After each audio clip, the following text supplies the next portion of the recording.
illallah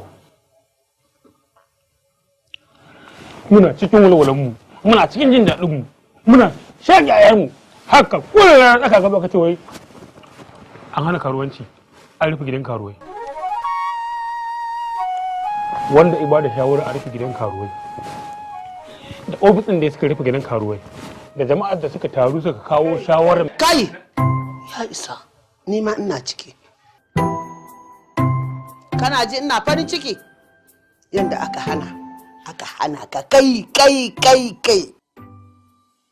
yanzu kaka da ke aka kokarin hana mutum abincin da ke aka hada baki kaka lalacewanka ya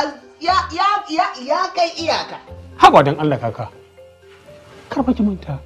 kullum na fita gidan karuwan nan na je na tsare sana'an nan tawa na dawo dan balangun nan a yar kaza ce ina kabi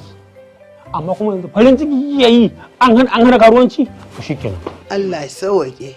ka rasa inda zaka yi aiki wallahi gara ka je kasuwa kana gadi wanda duk ya hana gidan karuwai na tattaro da goron dutse to ai da sannu ku da zuwa sannu ku ba za ka tashi ka karbe su ba to iyayenka tashi bana ka karbi kayan nan to ba kina kusa da su ba sai ki taimaka masa ba ba yana ta so ba tunda ni abinci nake ci iyayenka ga babarka ga mahaifinka la ilaha illallah kaka gaskiya ni ina son ki gane wannan ki daina yawan haɗan da mutanen nan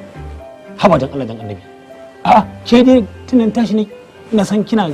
kula da ni a hannunki na girma amma wayannan gaskiya fi sabilillah ni a kai ina ka yadda ni kakarka baka yadda wayannan kuma iyayenka ba to ni na haife su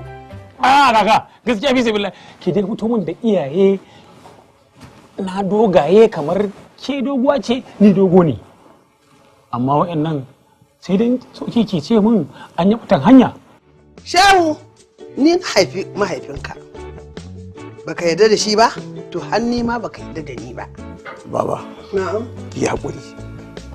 inda shehu ne duniya ce ta ishe shi ta fi gaba ruwa jima ki rabu da shi bayan Allah sai dai in gaya maka wannan gaya ma gaskiya ni nake ganin duniya ne yau ma gashi an hana mu sana'a shehu Allah shirye ka shehu ashe aka raba ka da mutunci lokacin da mutunci an raba mutunci ya kare kai ka zo duniya wanda kinke balala yazo ya isa kyamara ikiran kyar sai mun masu gidir shehu Allah shi